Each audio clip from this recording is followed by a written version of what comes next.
Gradually, however, many of its then radical statements have been verified by some of the world's greatest scientists and have won him many followers. The physicist draws a sharp line between things which he can in some way detect by the evidence of his senses and things which lie beyond that evidence. There is no denial of a something beyond the range of his senses and his sensed instruments. But what may be there is conjectural and, therefore, inadmissible as scientific data of a reliable nature. In other words, material evidence which lies within the narrow limits of man's sense range is the only admissible evidence to science. But what about that vast range which will not respond to our sensed bodies and sensed instruments? Down the ages a rare few have been permitted to sever the senses which connect matter with its motivated source in the consciousness of universal mind. These few have become conscious of the cosmos and have tried to tell the world of its simplicity. Each of these has faced an impossible task. The generalities and symbols which they did set down have been discounted and relegated to poetry or metaphysics or mysticism. Walter Russell had this same sad experience in the beginning, and all this in face of the fact that the mental state of cosmic consciousness is today admitted and desired by the greatest of the world's thinkers, although it is little understood and impossible to induce. In the month of May of 1921, the Universal One illumined my beloved husband with the cosmic knowledge contained in his immortal The Divine Iliad and commanded him to give this new scientific knowledge to aid mankind in his unfolding into a cosmic age of awareness wherein man could become knowing man instead of sensing man. Just as the bolometer and negative have reached beyond man's visible spectrum into the heretofore unseen, so can man's increasing awareness of his relation to the source make it possible for him to reach deeper and deeper into the invisible and unseen. Such a consciousness can perceive there, with other eyes, that which the senses of man have no way of perceiving. For centuries, science has been searching for the why of things in matter and does not seem to realize that the why is not in matter at all, nor in space. Space is as much matter as planets are, but of an opposite form, potential and purpose. There is something beyond the matter of galaxies and space which the senses cannot fathom, but the consciousness can. Beyond that range lies the cause of it, the why of it. In trying to awaken within man an awareness of the source of all science and philosophy by knowing God's way sufficiently to make them man's ways, Walter Russell has pictured the orderliness, the symmetry and the balance which all nature expresses. He explains how nature perpetually polarizes and depolarizes in its every expression, just as you do in your every action and in every second of your life in your breathings, but you are not aware of it. The fulcrum from which all power springs is knowledge. When man has that omniscience which is unfolding in cosmic man, he will no longer misuse, break or disobey God's law because of being unaware of it. He will command it because he will know the law. The life and death cycles of man and of the elements of matter do not vary. They are the same, for man's body is a compound of these elements. The late Dr. Francis Trevelyan Miller, Lit. D. LLD. Historical Foundations, New York, wrote of Walter Russell's contributions to science as follows: "You have opened the door into the infinite, science must enter. It may hesitate, it may engage in controversy, but it cannot afford to ignore the principles you have established which eventually will revolutionize man's concept of himself, his world, his universe, and his human problems. You have done for us in this 20th century what Ptolemy, Euclid, Copernicus, Galileo, Kepler did for their earlier centuries.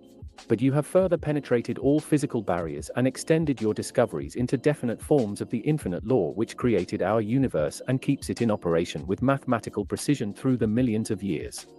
Sir Oliver Lodge once said that the physicist's type of mind could never fathom the mystery of the universe. And the great story, if it ever came at all, must be the great inspiration of some poet, painter, philosopher or saint. Less than 200 geniuses have appeared among men since the beginning of man, and not more than 4 or 5 highly illumined mystics. To these we owe what culture the world possesses today, yet our whole educational system is opposing their development, and our society as a whole is more apt to demean than to glorify them.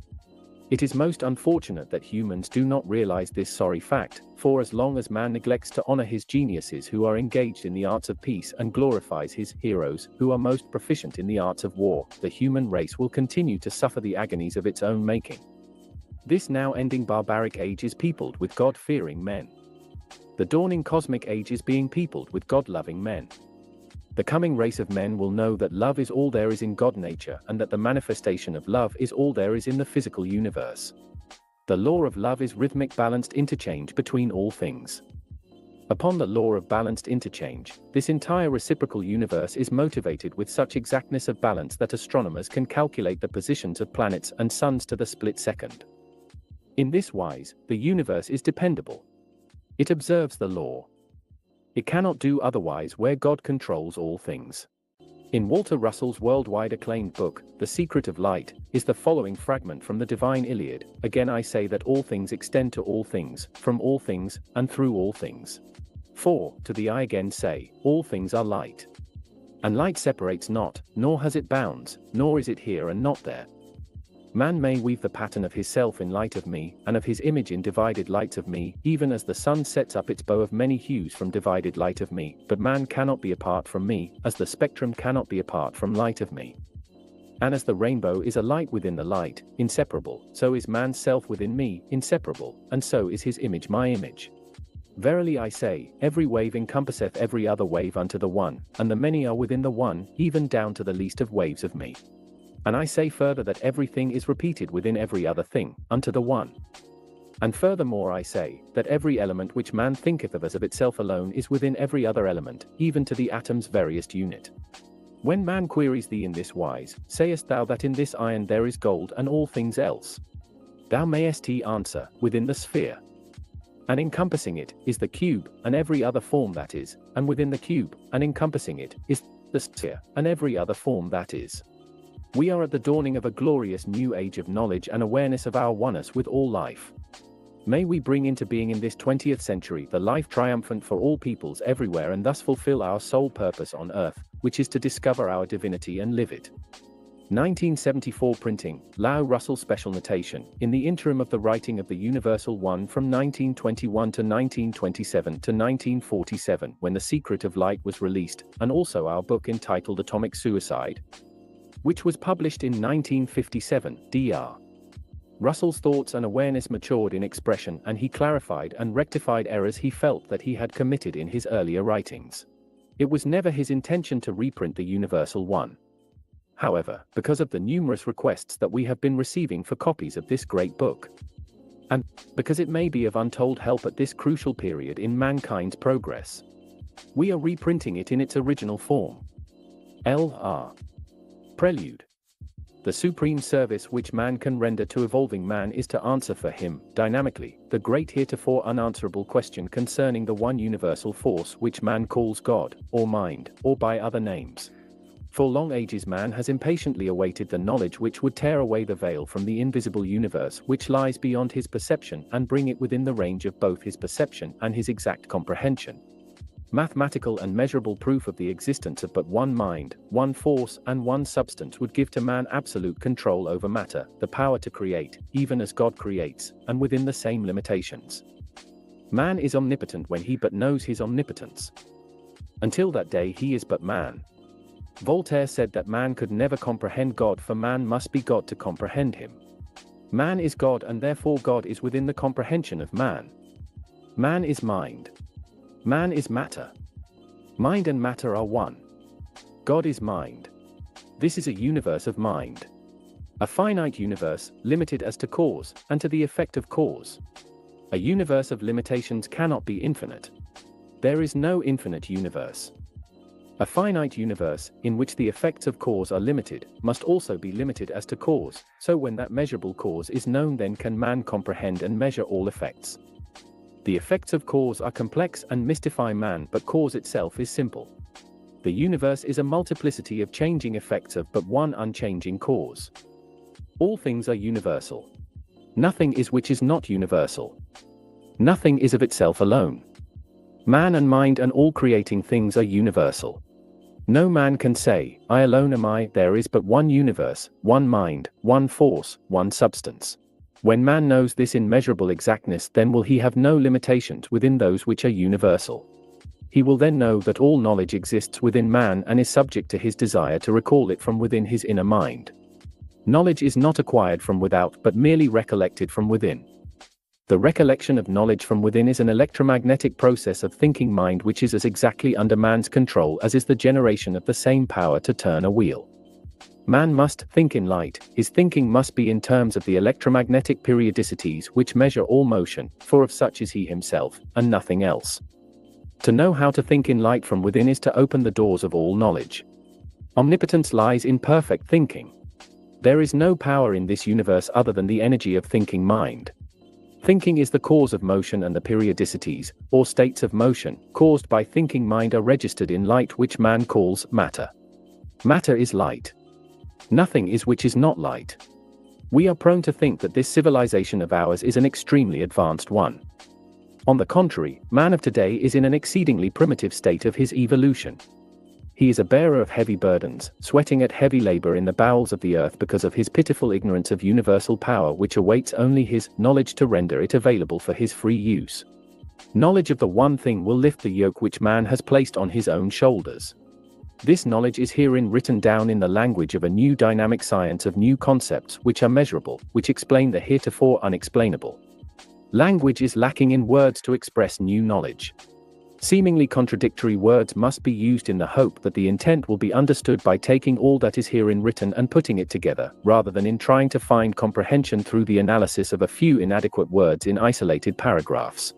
For all those questions which lie unanswered within the heart of man, there is a dynamic answer, such an answer as 2 and 2 make 4. Faith and theory regarding the universal one need have no place in the thinking of man. They are wanderings in the dark. All things are answerable in light. The universe is a tonal one, a dimensionless universe of light. All nature is a series of orderly tonal periodicities of the one force, assembled into the complex idea of thinking mind, and registered in light, or matter, or energy, in interchanging potentials, all of which are variable, yet comprehensible and measurable states of motion of the one substance. All dimension is an illusion, an appearance, due to rising potential, which must disappear into its inevitable sequence of lowering potential, and again appear in endless cycles of appearance, disappearance, and reappearance. Ecstatic man is he who can think in those high octaves of the inner mind which has been termed a spirit. Ecstatic man is inspired man of universal genius, of inner thinking. Inspired man is he to come whose thinking will be from within, in light, and it will be an ecstasy of thinking which will produce enduring things.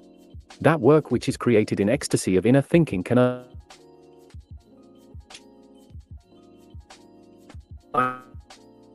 power being developed by evolving man, within him awaiting only his knowledge of the use of that power. It is merely the recognition by man of his absolute control of the many dimensions of the universal constant of energy which constitutes the thinking process of mind, exactly as he can control the changing speeds of his motor car. When man can change the low speed of his objective thinking in this universe of dimension to the high speed of his inner thinking where dimension disappears in light, then is he Superman. Then is he universal genius. Light is the universal language in which the divine concept is plainly written. Fundamentally wrong in its basic premises, and wasteful in its practice, man's modern concept of the universe must be torn down and built again on truth as plainly told in light. Primitive in his concepts, man divides the universe into the seen and the unseen, then finds himself groping in the dark, blindfolded, hopelessly trying to find the way to the door of the Holy of Holies. There is no unseen universe. The way to that innermost sanctuary of the Most High is as clearly posted as the Lincoln Highway, but man has not been able to read the plainly worded messages written all along the way in light. Man's most wonderful of instruments, the spectroscope, has told him little, for he has not yet learned to read it. He does not know that those many lines of light are but letters of the alphabet of light in which the Universal One registers his mighty thinking in the universal language of light. The spectrum of iron is to man naught but the spectrum of iron. To the cosmic import of those many glowing lines he is indeed blind. Again, in helium he reads the lines as helium's lines and sees not in them the plain story simply told of 6 new elements of vast import awaiting man's use in the easing of his burden. And of those most important of the elements, which man calls the inert gases, nothing at all is known except that they will not combine with any other elements. Oh, the pity of it! Wrong concepts of the atom structure and the modern electric theory, of energy and its transmission, of conductivity, radiation and gravitation, and of that electrochemical state of opposed motion called luminosity, all of these wrong concepts of motion, and of matter, must be remolded on truth. With truth comes knowledge, and with knowledge power to transmute at will, and simply, plentiful substances of matter into those which are the rarest, to meet the needs of man. There is no substance which nature produces which man cannot produce, or synthesize, or create, from apparent nothingness when he knows that which is herein written down and charted. Man's miracles of today become commonplace events of tomorrow. Civilizations come and go, exalted by man's thinking or by it plunged into the abyss of darkened ages. This message is for all mankind and not for the few, for it is placing within his hands a power which could either glorify or frightfully enslave him in accord with the usage of that power. Either way it matters not, for in the end truth will survive, and man will complete his destiny. Truth lives. There is naught but truth, and that which appears to be otherwise has no existence and therefore is not, nor ever will be. Book 1. Chapter 1. Creation. Divine Mind, God, Spirit. Creation and the order of creation. In the beginning, God. There is but one God. There is but one universe. God is the universe. God is not one and the universe another. The universe is not a separate creation of God's. It is God. There is no created universe. Nothing is which has not always been. All created things are from the beginning. They have no beginning. They do not come into being. They are and always have been and always will be. Creation means to man the coming into existence of something which was not before in existence. Man's concept of creation is the coming into being of a physical, visible universe heretofore non-existent. The Creator is to man's mind a sublime being, separate and apart from man, who created the physical universe of matter, causing to come into being that which had not been. Man holds the concept of two universes, a spiritual and a physical. God is presumed to be of the spiritual universe, perfect. Matter is of the physical universe, imperfect. God supposedly created the imperfect physical universe separate and apart from himself. Man conceives a perfect and omnipotent God. A perfect and omnipotent God could not create imperfection.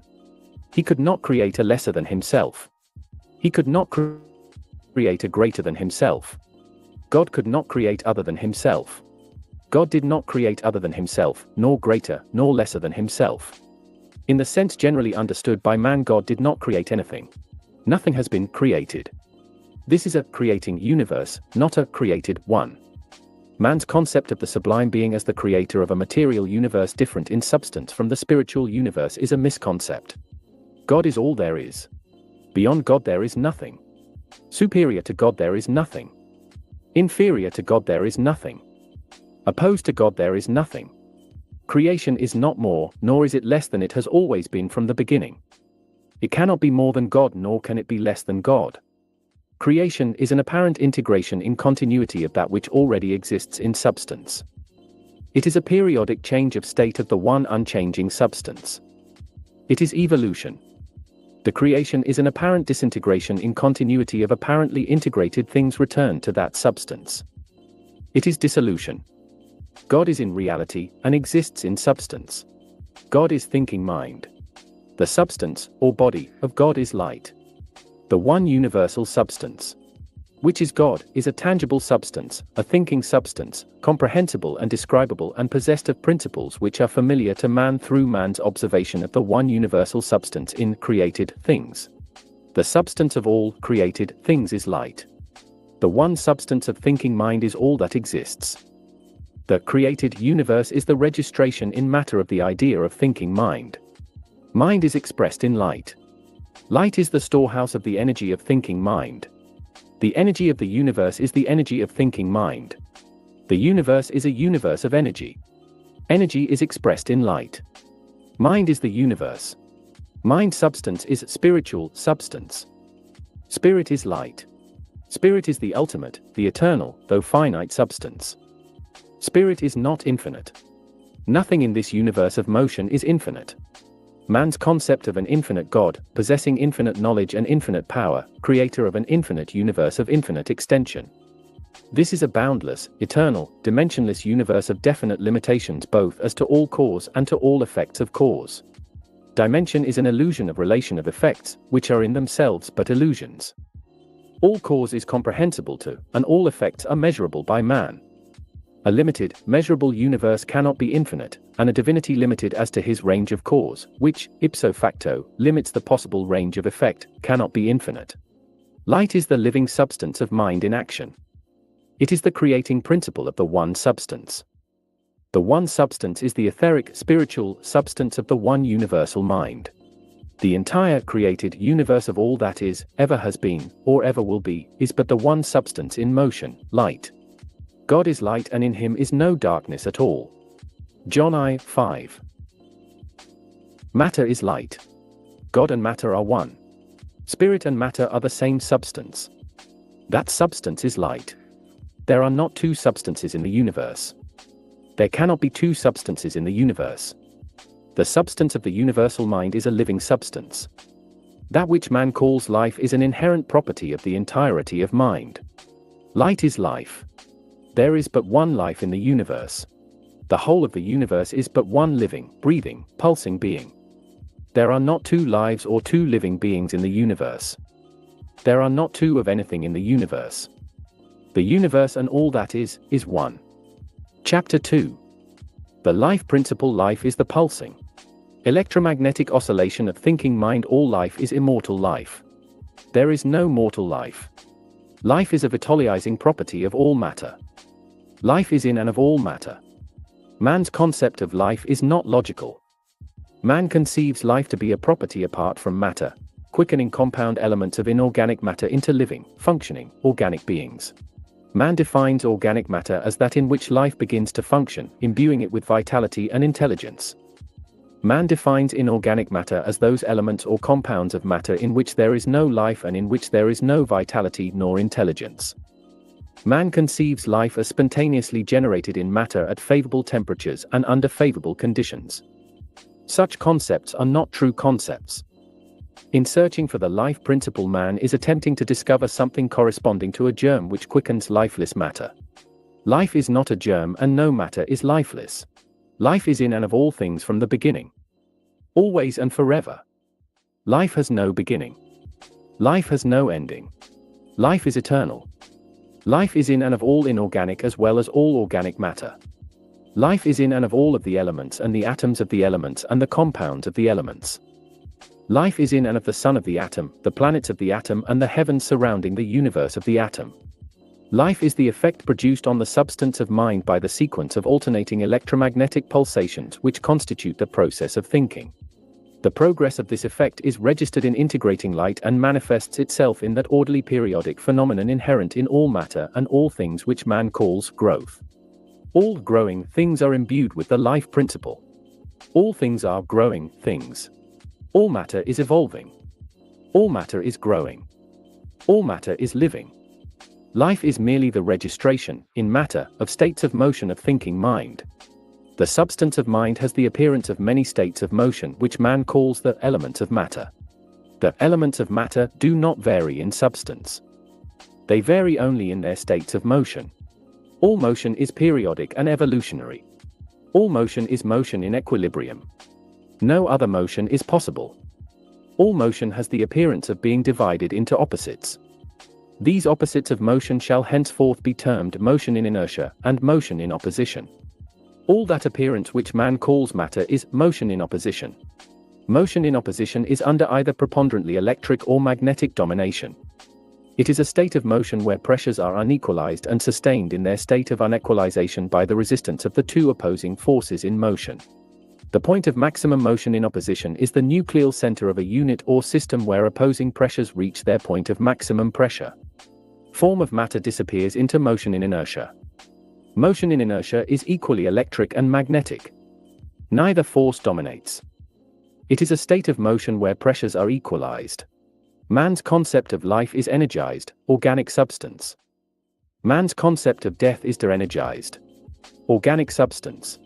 There is no death. Life is eternal. The one substance of the universe cannot become de-energized.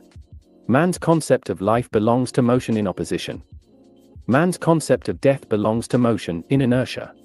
Life belongs, in principle, to motion. This is a universe of motion. The cause of all motion is the dynamic action of thinking of the one universal living being, which man calls God, or mind.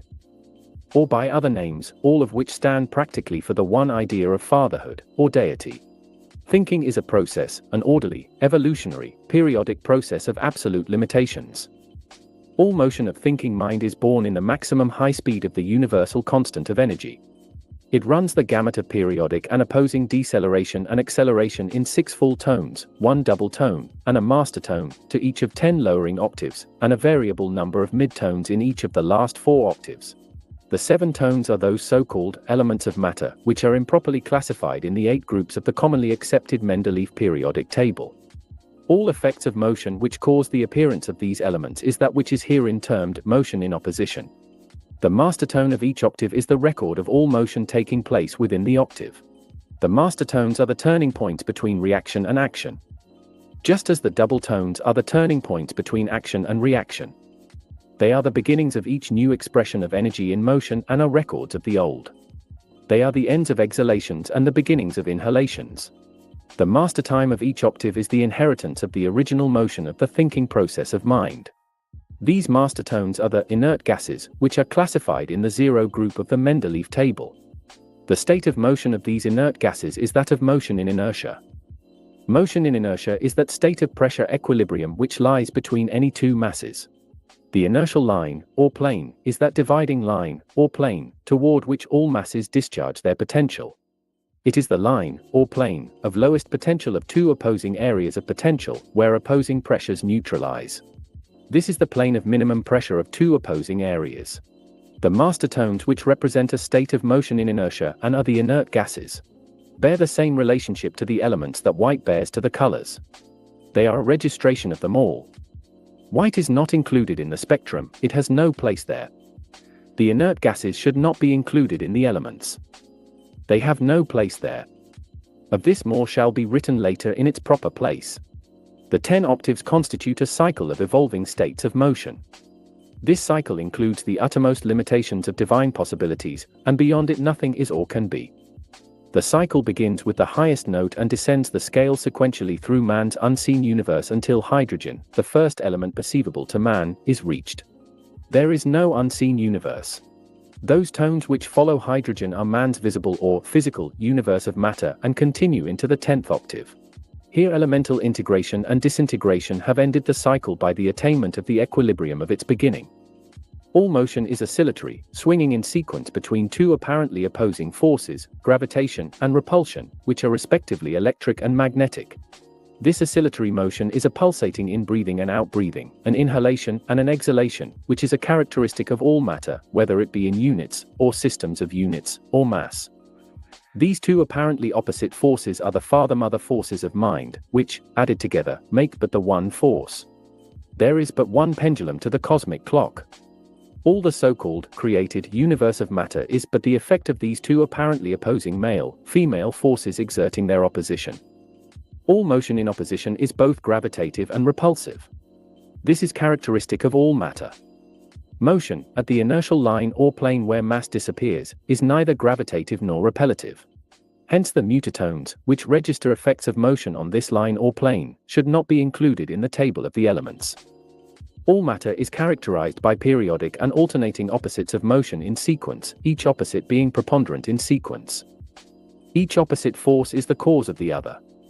Opposition is a characteristic appearance of all effects of motion and has no existence other than as an appearance. In inertia, this appearance always disappears. Motion and matter must not be confounded. Matter, as man understands matter, is only an appearance due to states of motion.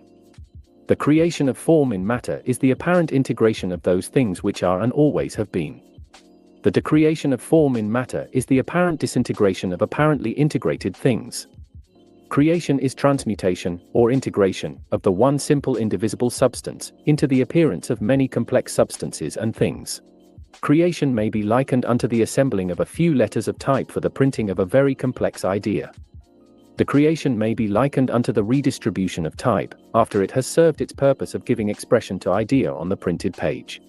Matter is light crystallized into the complex idea of this universe, exactly as literature is type assembled into the complex ideas of a library.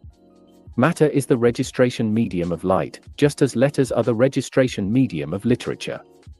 Matter is light gravitationally assembled into the appearance of form, and radially disassembled into the disappearance of form. The assembling process is what man calls life. The disassembling process is what man calls death. Light exists as light always and forever. All matter is but a variation of the state of light due to variation of dimension of the evidence of motion in the wave by which all motion is expressed. To man, matter means the complexity of many substances and many things. Complexity and variability belong to motion and not to substance. There is but one unchanging substance. The appearance of change does not belong to substance but to motion. Man lives in a universe of motion, a universe of appearances and illusions which deceive him, except for those simple, obvious illusions with which he becomes perfectly familiar. Man will stoutly aver that matter changes and that there are many substances, but he would not dream of contending that the moon runs along the road behind the trees as he runs. Yet one contention would be as reasonable as the other. Matter and mind and light and energy are eternal. They are constant. They are cause. Form and motion are illusions. They are fleeting. They are effects. Chapter 3. Mind, the one universal substance. Mind is the universe. It is all that is, ever was or ever will be. Mind is a substance. A material substance. The substance of mind is the foundation of creation. It is the seed of the universe. In the seed of the universe is the whole of the universe. The substance of universal mind has no beginning, no ending, and no bounds. It is all intelligent, all powerful, and all present. The one substance is absolutely frictionless, temperatureless, non-compressible, non-expandable, non-absorbent, non-reflectant, non-resistant, and non-refractive, but, potentially, it contains the appearance of all these qualities through the dynamic action of those opposing forces within it which cause it to be a thinking substance in motion. These qualities belong to motion and appear only through motion in opposition. They are not qualities which belong to the one substance. They are appearances which disappear in the inertial plane of pressure equilibrium which lies between any two masses, hence they have no existence other than as an appearance of existence. The cause of the appearance of change of the one substance is through change of state. But change of state is not change of substance. Change of state is not an attribute of substance. It belongs to motion. It is an illusion of motion which creates the illusion of dimension. The substance of mind is the one pre-chemical substance which is the source of all the elements and the compounds of the elements, all of which are but appearances. These appearances register the action of the process of thinking, and disappear back into their source of an absolute temperatureless state of motion in inertia. The material substance of mind is an all-pervading ether which is indivisible, inseparable, indestructible, unalterable, and unchangeable, but potentially it contains the appearance of all these dimensions of separability in the states of motion which register the dynamic process of thinking. The words spirit and ether are used to express the tenuity of the dimensionless universe, as solidity is used to express the compactness of the apparently measurable universe. States of motion in opposition cause the appearance of change from the state of motion in non-opposition or inertia, into the appearance of separability into parts. This results in such effects of motion as heat, cold, color, form, sex, growth, valence, ionization, mass, gravity, radiation, and many others. These effects are not a change of substance nor do they divide, alter, or separate the one substance of mind. They are but dimensions. All effects have the appearance of dimension, they are in themselves but dimensions of that which they appear to be. The cause of all effects is dimensionless. Cause is existent. Effect is an illusion of existence. It but appears to exist. Change of state appears to change the character of the one substance, but appearances have no existence. Man is accustomed to appearances. Two objects exactly similar appear dissimilar in perspective. This is a universe of appearances, all of which are relative, and not one of which would have even the appearance of existence without the relation of others. Without the illusion of separability, space could not be. Without events, time could not be. Without motion in opposition, neither heat, cold, color, sex, mass, or any of the effects of thinking could be or appear to be. Without the variability of motion in opposition, there could be no appearance of variability in the chemistry of the one substance. Man's many elements are but variances in states of motion in opposition of the one unchanging substance. They all appear to have separate and distinct characteristics of their own in varying degrees, such as melting points, specific gravity, atomic weight, volume, ionization, stability, valence, electromagnetic charge, axial rotation, orbital revolution, and many other characteristics, which give them the appearance of being separate and different substances. They are neither separately created individual things nor are they different substances. Their appearance of separability and difference of substance is due solely to the periodicity of states of motion in opposition. The universal substance of light is a material substance of variable motion, which is due to the variability of opposition set up by the two apparently opposing forces of action and reaction which constitute the thinking process. It is apparently shorn or torn into apparent particles of itself during the process of creative thinking, but actually is unseparated and undivided in the process of that shearing or tearing. It is without form, but potentially it contains all that man calls form. Form is but an appearance, an effect of motion in opposition. The greater the opposition of the two opposing forces, the greater the rigidity of form and mass, and the more distinctive is its appearance of existence. All of those elements between the third gravitational and third radiational tones, the atomic structures of which are very much contracted in volume, and represent motion in maximum opposition, are the hard, dense, heavy solids of great rigidity. Such metals, for example, as iron, copper, gold, silver, manganese, nickel and tungsten, the elements which form such compounds as granite, quartz and flint, and those elements which form such precious stones as the diamond, ruby and emerald, all these elements are made up of light units in maximum motion in opposition. They are very densely packed together in atomic construction, and very closely integrated. Their electric and magnetic orbits are in spirals of one plane and are very much extended. Their melting points are very high. A study of the charts will show this clearly. The less the opposition of the two opposing forces, the less the rigidity of form and mass, and the more indistinct is its appearance of existence. All of those elements which, born near the inertial planes of their octaves, indicate by their tonal position on their octave waves a close relation to motion in inertia and a lessening degree of opposition, are the softer, less distinct substances. Such elements and compounds as lithium, bromine, sodium, chlorine, salt, sulfur, potassium, iodine, tellurium, magnesium, strontium and rubidium are formed of light units of less potential energy. The atomic structure of these elements is not closely integrated, but is open, nebulous and very much expanded. Their electric and magnetic orbits are in spirals of many planes, approaching nebulosity in appearance as their position nears their inertial planes. Their melting points are very low. A study of the chart will show this clearly. Form, therefore, is not an attribute of the one substance and has no existence other than as an appearance. Form, like time, space, mass, color, weight, temperature, and other effects of motion, is an attribute of motion only, and in no way an attribute of substance. Bubbles whirling in the substance of water have form. Their form is but an attribute of their whirling motion and is not of the substance of water. When the motion ceases, form disappears, but the substance remains. Creation is merely a swing of the cosmic pendulum from inertia through energy, and back again to inertia, forever and forever. It is but a series of opposing pulsations of action and reaction, integration and disintegration, gravitation and radiation, appearance and disappearance. The one universal mind is a formless, thinking substance. If the one substance were not a thinking substance, that which man calls creation would not have been. That which man calls God is an ecstatic thinking substance, thinking in continuity, thinking rhythmically, thinking with orderly variation of intensity in measurable impulses throughout endless ages, in endless space. Thinking is an action which is the cause of all motion. It is a process, a purely mechanical process, periodic in its evolution through one cycle after another without end.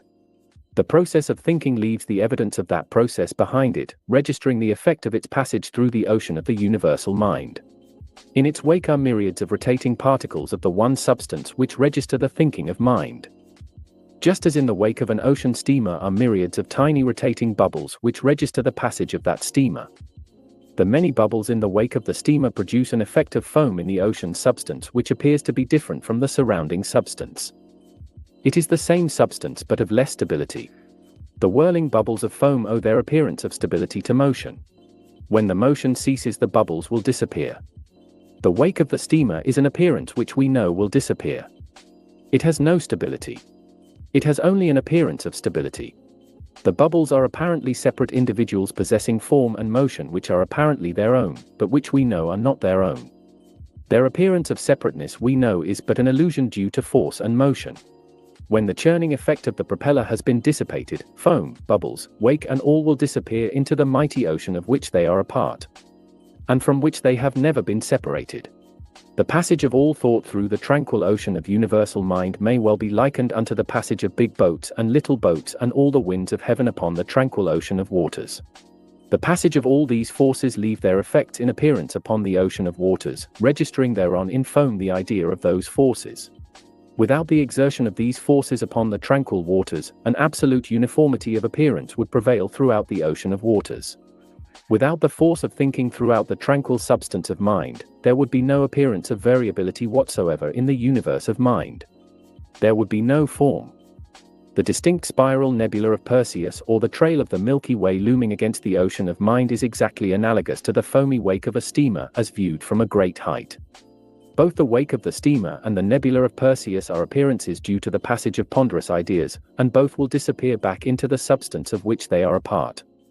The myriad whirling spheres of the nebula, its integrating suns and solar system, its planets and moons, its asteroids and meteorites are all whirling forms born of the churning propeller of the one mind thinking out this universe of ours.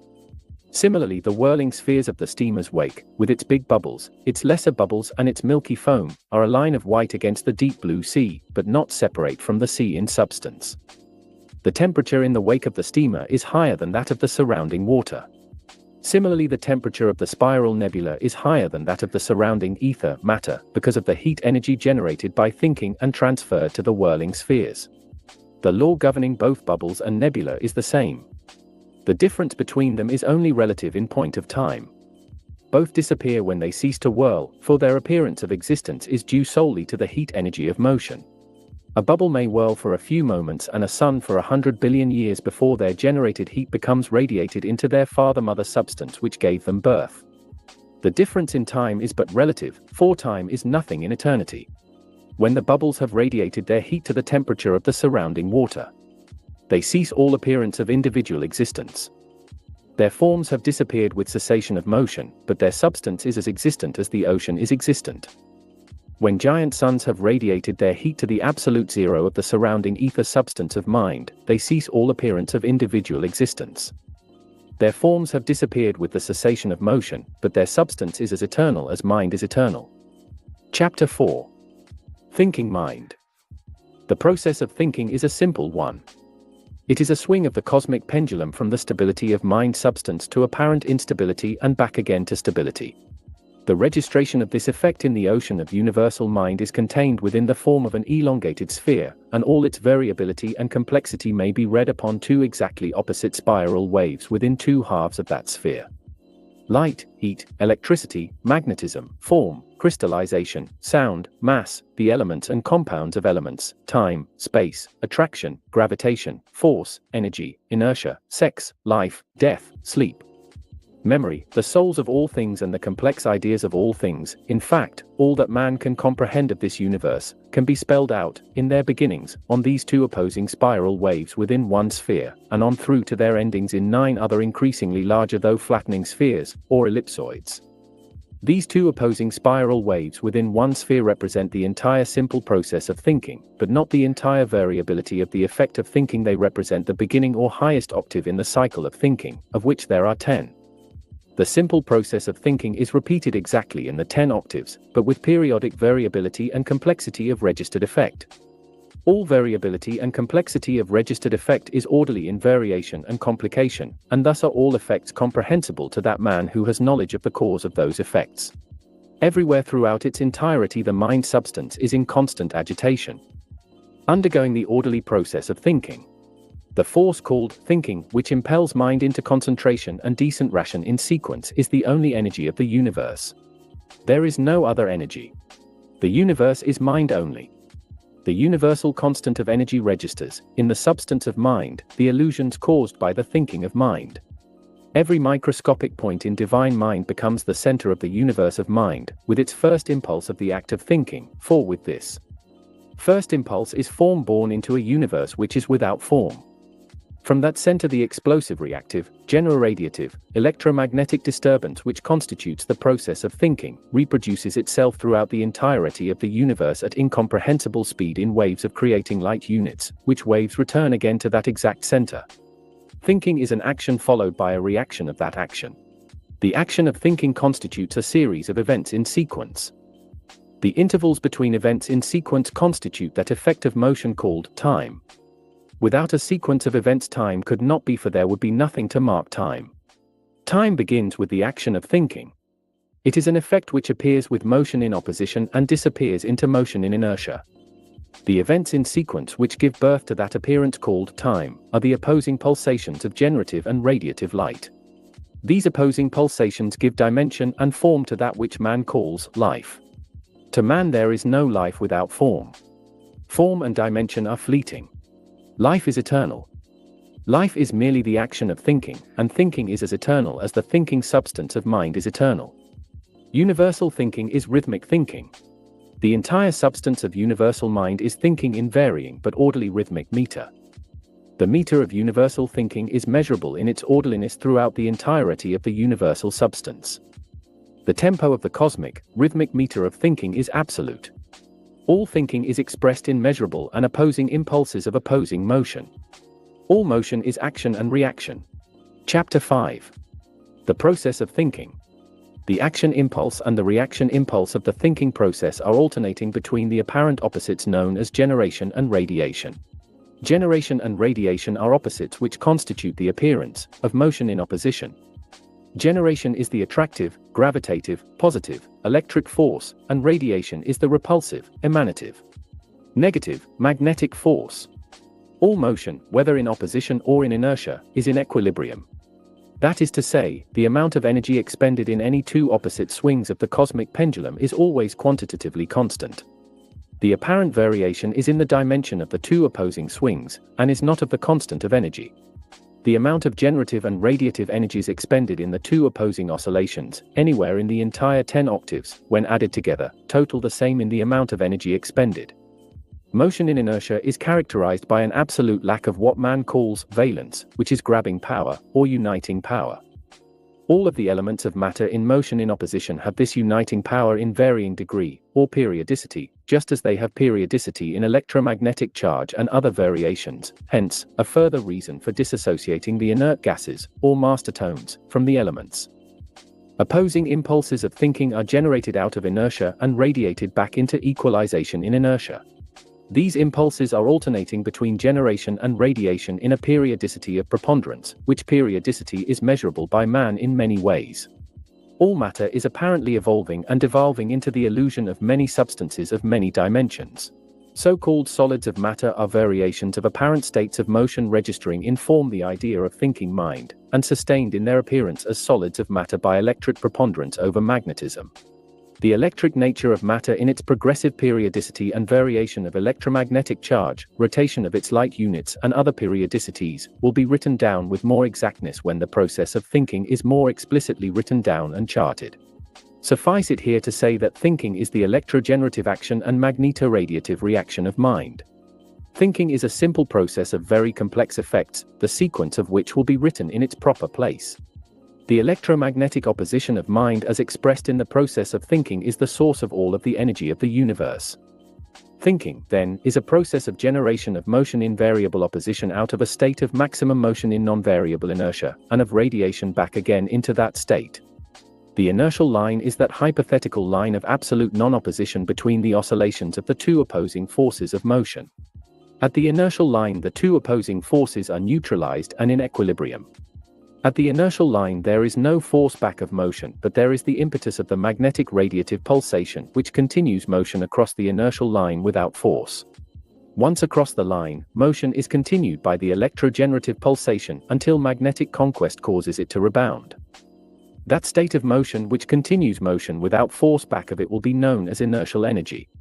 The inertial line, or plane, might be characterized as the axis along which wave expressions of the universal constant of energy are born. The mechanic might characterize it as the dead center between force and force where no force exists. This point can only be passed by the impetus given to an object in motion prior to its arrival at that point. Motion is continuous as thinking is continuous. The universe breathes, inhaling and exhaling as man breathes, and as every light unit, atom and molecule breathes, and as everything in the firmament above and the waters below breathes. Exhalation and inhalation, in sequence, is a characteristic of all phenomena of matter. Motion is caused by the sequence of opposing impulses of thinking. all direction of motion.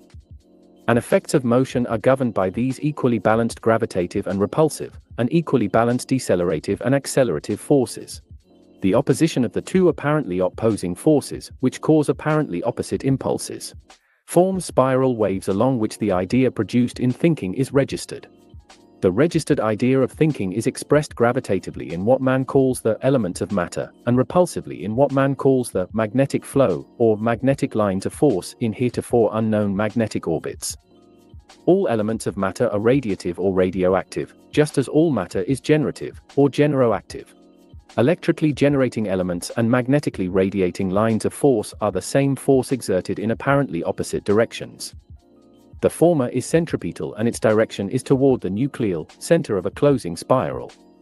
The latter is centrifugal and its direction is away from the center toward the opening spiral. Their difference is but a rising or lowering of potential. One always becomes the other. Each is the cause of the other. Radioactivity is a lowering of potential into 5 higher octaves of elements of greater speed but lesser power. Generoactivity is the increasing of potential into lower octaves of greater power and lesser speed. Generoactivity builds the elements.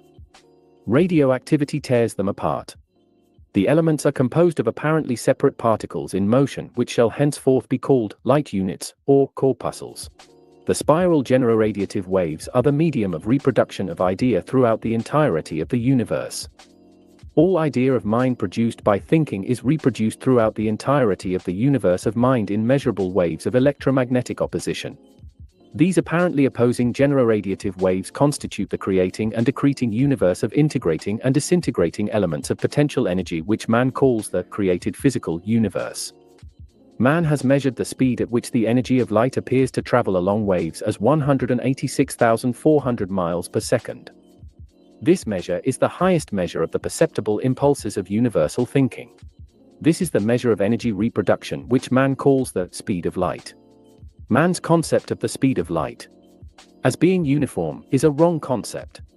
To man, light is incandescent luminosity. To man, that which is not glowingly incandescent is not light. All matter is light. This universe is one of light. Solids of matter, heavy, dark, and cold, are as much light as flaming Arcturus. Luminosity is but a state of intensely unequalized and opposing motion sustained in its state of unequalized motion by the generation of high pressures. It is but one state of the substance of mind in motion, a state which is within a limited range of electromagnetic charge, temperature, and opposition, a range which varies in intensity in each octave, but which runs the whole gamut of its limitations in the 10-octave cycle. Incandescent luminosity is but the state of maximum opposition of the two apparently opposing forces, and a state in which radiative resistance to generation is at its maximum. A state in which contraction by maximum generoactive accumulation of time into power is resisting expansion by radiative dissipation of power into time. Of which much will be written in its proper place. Incandescent luminosity is that state of motion which will be known as the high potential of a system or an octave. It is the meeting place of centripetal and centrifugal forces of preponderantly male and preponderantly female, of maximum electromagnetic opposition, and it is the state of maximum registration of heat. It is the turning point where the power of electricity to generate mind substance into the appearance of form, yields to the power of magnetism to radiate it back into the disappearance of form. Man's speed of light is the speed at which that state of motion in opposition, known as incandescent luminosity, appears to travel through those high octaves of integrating matter which man calls empty space, or the ether of space. This measure of light is but the high measure of a great range of apparent speeds. All of the elements of matter, in all states of motion, are but orderly and periodic variations of the one substance, light. As there are innumerable states of motion of the substance of light, so also are there innumerable so-called speeds of light. All of the elements of matter are spread out progressively, in varying states of simultaneously decelerative and accelerative motion in opposition, on the 10-octave waves, like successive tones of music. All motion in opposition is simultaneous in its opposition. The state of luminosity belongs to all of the elements and varies with the state of integration of each element. It is periodic and orderly in its variation as the elements are periodic and variable in their integrative weight or mass. Matter which is apparently non-luminous is simply matter which has become sufficiently retarded generatively and sufficiently expanded radiatively to bring it below the range of motion in opposition which produces the appearance of luminosity. All solids of matter are but integrated light, the generative units of which are sufficiently retarded in their motion, and their resistance to integration sufficiently extended in magnetic orbits, to bring them below the range of the state of apparent luminosity. Chapter 6. Thinking is registered in matter. It has elsewhere been written that matter is the registration of the divine idea of thinking mind. Man is familiar with the thinking process in his own daily experiences. Consider for a moment the concentrative thinking of man in conceiving idea. Is not the idea at first nebulous? And as man concentrates electrically in his thinking, is not the idea more and more distinct in form? And does not that form remain clear and distinct so long as man concentrates dynamically upon thinking that idea? When man's concentration relaxes, does not the idea become more and more nebulous in form, and more indistinct, until it is but a memory? Just so with the thinking of the one universal mind. The concentration of all mind is electro-positively registered in motion, and its intensity and relaxation of intensity are chemically noted in states of motion of the very mind substance which performs the action and reaction of the thinking process.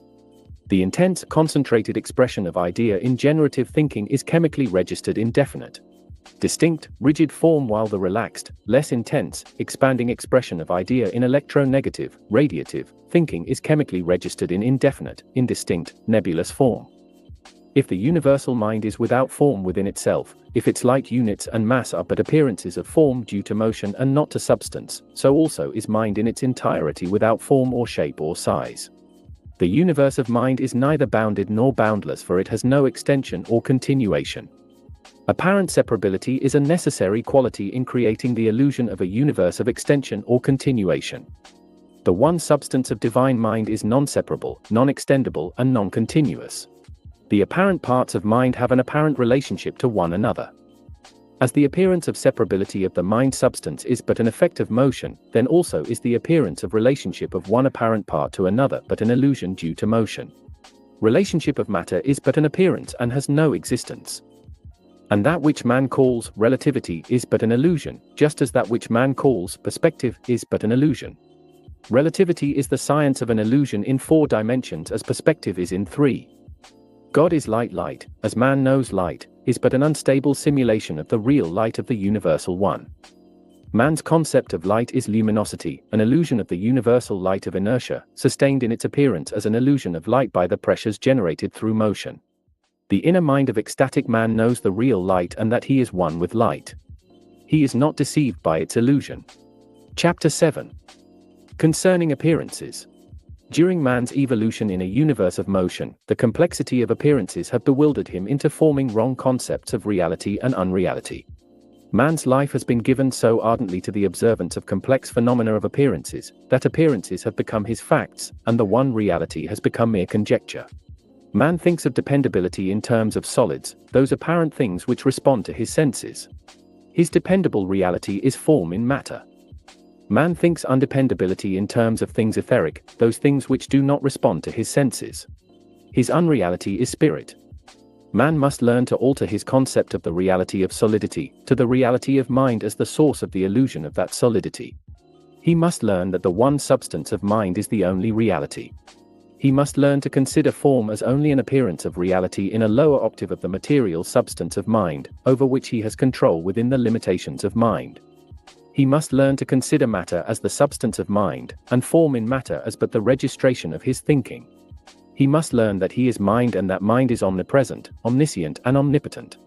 Until man learns that he is mind, he will be the slave of the illusions of mind, instead of which he may be their master and a creator of these illusions. Man's universe is a universe of motion. Man's body is an aggregate of particles in motion. Man is accustomed to motion. His mind is adjusted to apparent facts of matter which cannot be actual facts, for they are all conditioned by space, time, and motion. A conditioned fact cannot be a fact. It merely appears to be a fact. That a certain ball weighs a pound is a conditioned fact. Apparently the ball does weigh that much. The fact is conditioned upon keeping the ball at the same distance from the ground. Lift it 1 foot and it weighs less than a pound. Keep it at the same height, and still its weight varies with the movement of the stars in space. That a ball drops to the ground in a vertical line is a conditioned fact. Apparently the ball does drop straight toward the earth. In reality, the line is curved, the curve being conditioned by the rotation of the Earth and its movement through space. This idea may be clarified by imagining a man suddenly created, full-grown and highly educated. This man differs from other men in only one respect. He has not had a lifetime during which to adjust his mind to the relativity of things in his universe of motion, as others have had. He knows all the supposed facts of things, but he has still to learn their apparent relationships. He has yet to find that things seem to be what he knows they are not. Such a man would find himself in a most bewildering world, a world of very complex effects of very simple causes. He knows that men are of about the same size, yet before him is a giant, a huge man among pygmies. The man 10 feet away must be a dwarf, and the group across the street mere toys. The sun he knows to be vast, hot and white, and the world small in comparison. Yet the sun is only a dinner plate and deliciously warm. Lo! It turns red and plunges into the sea. The world is huge and has swallowed the little sun. He knows the world is round, but here it is before him flat. A speck appears upon the horizon. It can be nothing.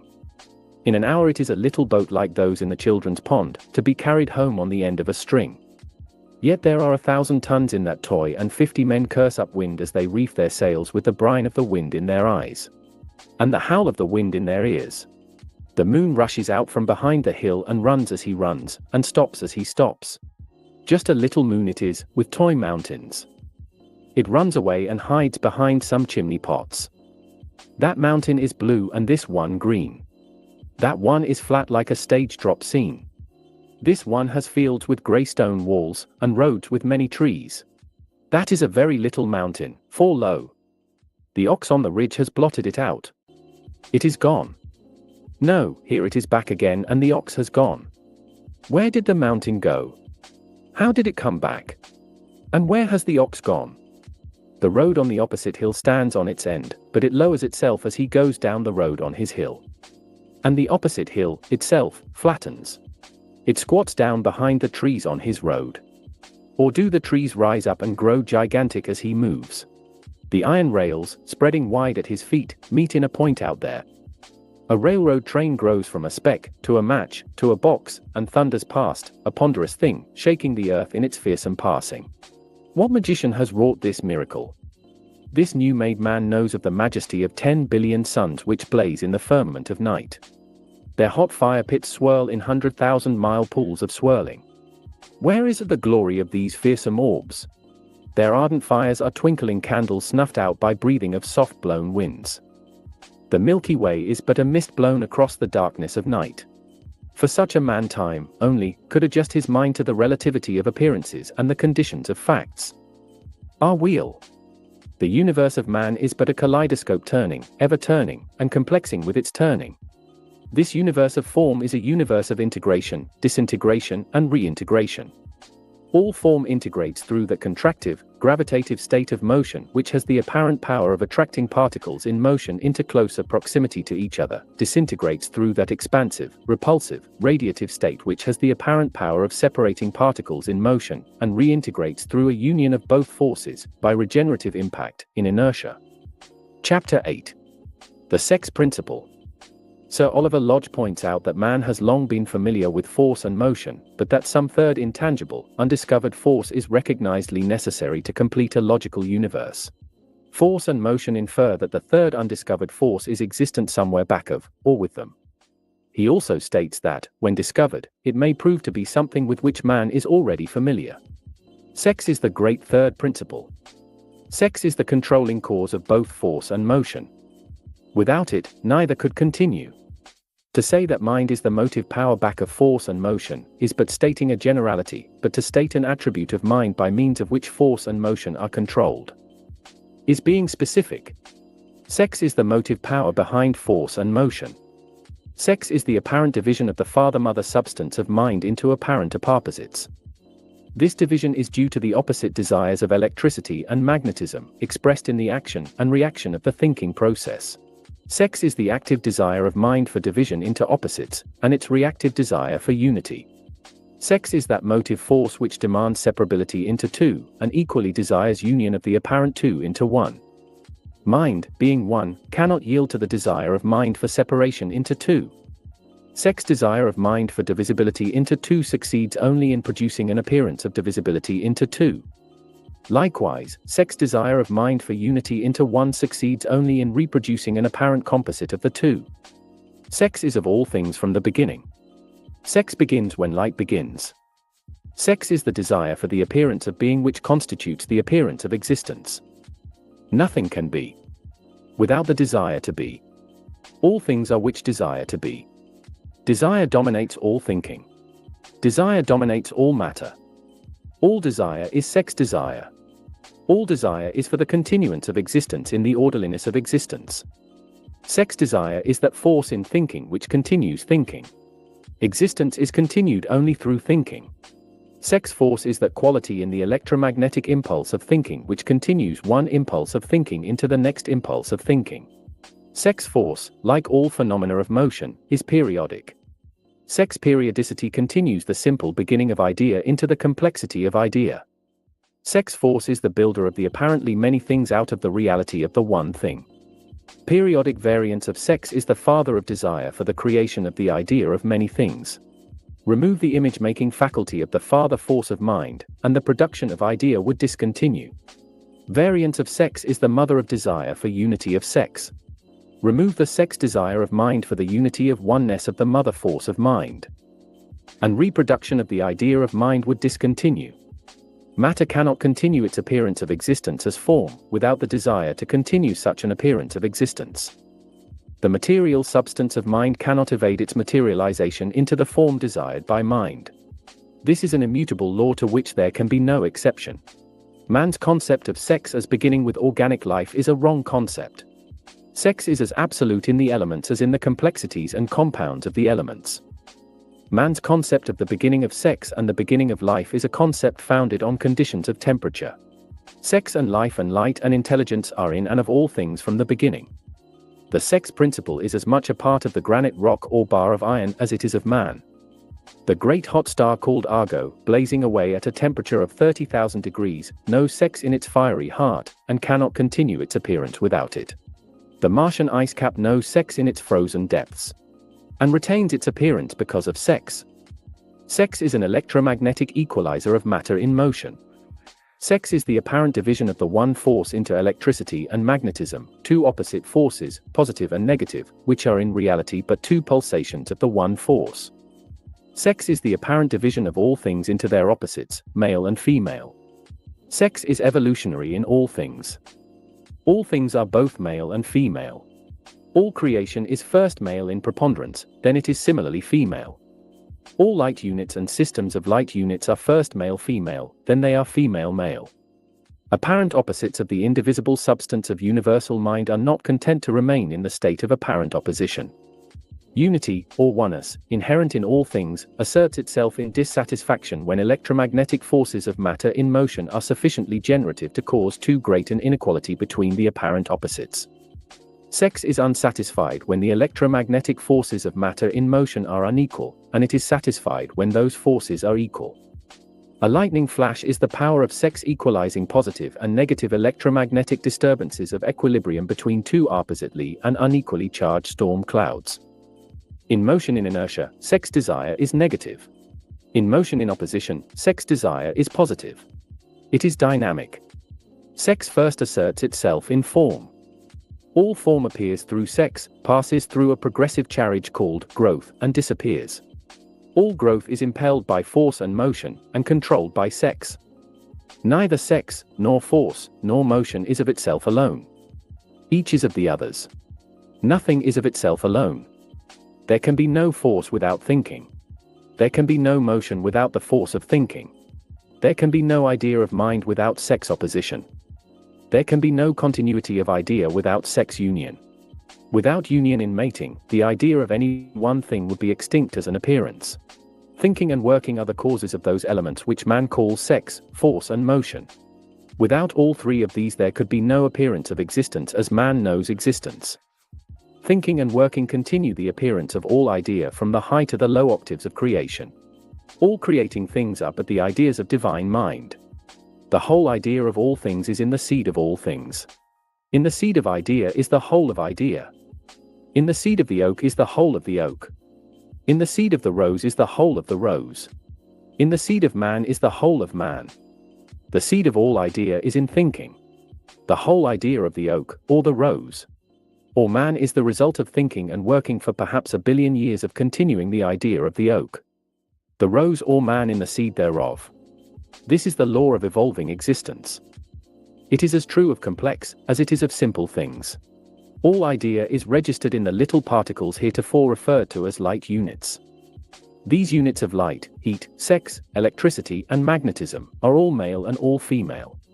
Every unit is either preponderantly male or preponderantly female. Just so is every unit either preponderantly electric or preponderantly magnetic.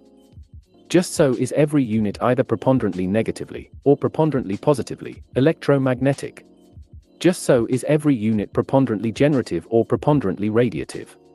And each unit is all of these. And each unit is variable, becoming preponderantly one or another of these in its turn, from the beginning to the end of its being.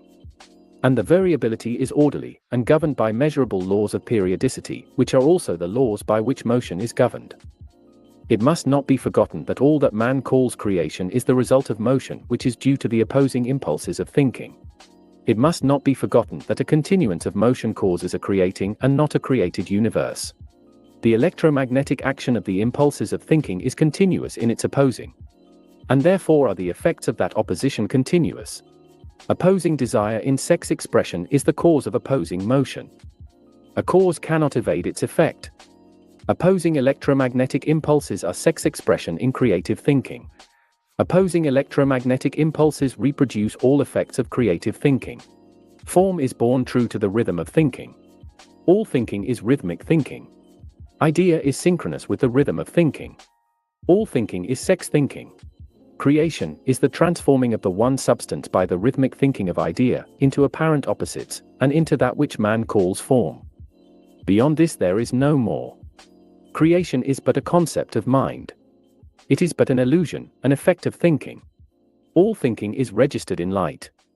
All light is sex expression. Light is the language of all thinking. Light is the energy of all thinking. All energy is the energy of sex expression. There is no other energy. Through evolving sex, light causes the transition of the universal substance into form. Through sex periodicity, light transforms form into variety of form. This universe of motion is a universe of production, destruction, and reproduction. All form is produced by the male, electropositive, plus action of the charging, electric oscillation of the universal life principle, is destroyed by the female, electronegative, minus reaction of the discharging, magnetic oscillation, and is reproduced through the union of both by radioactive regeneration in inertia. Chapter 9. Sex opposites of light. Light is the power which God has used to create the appearance of form. Light is power for man to use in the perfection of his body. Therefore must he know the cause of light as he knows his alphabet. He must understand the inexhaustible source of energy which continues matter in motion, if he would know the fullness of energy available to his command. The rhythm of creative thinking is absolute. The registration of creative thinking is absolute. All thinking is creative thinking. All thinking is creating that which it is thinking. Man's power of thinking is in sex opposition of mind. God's power of expressing himself is in transforming that which is his own body into an effect which man calls creation. The Universal One has no other means of expressing idea save through his own body. Man's power of expressing the idea of himself is only through his own body. Man has expressed himself through the creation of his own body by his own thinking. Exactly as God has expressed himself through the creation of his own body by his own thinking. Man's body is but an individual effect of the whole of man and is the product of his thinking. The universe is the total of all individual effects, and is the product of God's thinking. God's thinking is man's thinking. All thinking is the product of mind, and all mind is divine mind. Again must it be written, there are not two minds nor are there two kinds of minds in the universe. Light is God's medium of expressing himself. It is the only medium at his command. Light is man's medium of expressing himself. It is the only medium at his command. Creation of that which man calls form has a perpetual beginning and a perpetual ending. Its beginning is in thinking. Its end is in thinking. Its beginning is its ending. It has no beginning. It has no ending. There is no stop, no break, in the continuity of thinking. To man, its beginning is its appearance within his octaves of perception. To man, its ending is its disappearance beyond his range of perception. Form is born of the desire to express idea. Form is the plaything of idea. All form is form of sex. Idea is never satisfied with form. Form of idea is continuously changing with the process of thinking. Form is born anew with each impulse of thinking. Idea is reasserted in new form with each impulse of thinking. All idea of mind is integrated through generative, or male sex thinking. All idea of mind is disintegrated through radiative, or female sex thinking. All idea of mind is reproduced through the regenerative union of sex thinking, which is equilibrium of sex. Idea of mind may mature, or evolve, only through sex union. Consider any idea of mind, whether that of individual man or of the universal one. Man thinks idea. Thinking is the force of motion. All motion is expressed in waves. All waves of motion are both male and female. All motion is oscillatory action and reaction. Action is male. Reaction is female. All idea is registered in light as an appearance of the form of idea. Form of substance is electromagnetic. This means that it is preponderantly male and preponderantly female in periodicity. All idea evolves from idea into form of idea, which in turn devolves back again into idea. Evolution is growth. Devolution is dissolution. Evolution is male. It is electrically preponderant. Devolution is female. It is magnetically dominant. Man can only mature idea through the orderly periodicities of sex thinking. To evolve idea, he must think in light. Generative light is the creative force of sex thinking. Radioactive light is the decretive force of sex thinking. Union of these two opposites into the constant of one which is in equilibrium and has impacted in inertia is the reproductive force. Sex is a dimension of the illusion of form, and as such it will be further considered with other dimensions of illusion which will be written down and charted. Chapter 10. The reproductive principle. Reproduction means the repetition of a state of motion. Reproduction is repetition. All phenomena of nature are repetitive. All states of motion are repetitive. All idea of mind is repetitive. Idea of mind is the product of thinking. Repetition of idea is the reproduction of that product. This is a universe of repetition of motion. This is a universe of reproduction. This universe of cause and effect is perpetual and continuous as to cause, and repetitive as to all effects of cause. All effect is caused by thinking and registered in motion. All motion is either an action or reaction of its cause. Nothing is produced as an effect of thinking that is not either the action or reaction of force expressed in motion. That which is produced must be reproduced. No state of motion ever ends. All states of motion are forever reproduced. All states of motion of apparently separate things are actions and reactions of the force which produced them. All varying idea of mind is registered in separate states of motion which have measurable dimensions. The reproduction of all idea is the result of union of the action and reaction which register that idea. Every action is male. Every reaction is female. Every action is electropositive. Every reaction is electronegative. Every action has its equal and opposite reaction. Every action and every reaction is a tone in an octave of the universal constant of energy. Equal and opposite actions and reactions, when united, comprise a unit of an octave of the universal constant of energy. An action and its opposite reaction are not two. Their energies, when combined, make one. Reaction is born of action, and action is born again of reaction. All idea, and all forms of idea are the result of union between equal or unequal opposite actions and reactions of force. Perfection of mating lies in the union of exactly equal and opposite male actions and female reactions. In perfection of union lies stability. Imperfection of mating lies in the union of unequal and opposite male actions and female reactions. In imperfection of union lies instability. Unequal actions and reactions will unite with unwillingness which increases in proportion to their degree of departure from exact equality in opposition. When the potentials of the opposites are too far removed from equality, then will union cease. In organic life the union or reproduction of opposites is limited, and beyond the limitations reproduction is impossible. In the chemistry of inorganic life, the unstable union of unequal and opposite states of motion is also limited, and beyond the limitations union and reproduction is impossible.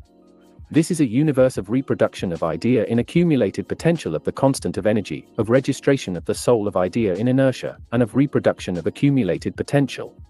The idea of all things is produced by union of opposite actions and reactions under conditions favorable to union, and is reproduced only under similar conditions. Reproduction is governed by the following laws: unions of opposed actions and reactions are possible only within certain limitations. When union does not take place, there can be no reproduction. Equal and opposite actions and reactions, when united, are satisfied in their unions and will remain united. Stable unions will always reproduce true to species. Unequal and opposite actions and reactions, when united, are unsatisfied in their unions and will always seek their true tonal mates. Unsatisfied unions are unstable unions. Unstable unions never reproduce true to species. Unstable unions tend to return to their separate tonal states. If either mate in an unstable union finds a more equal mate, it will always leave the former and go to the latter. That which is true of chemical unions is true of all species of organic life.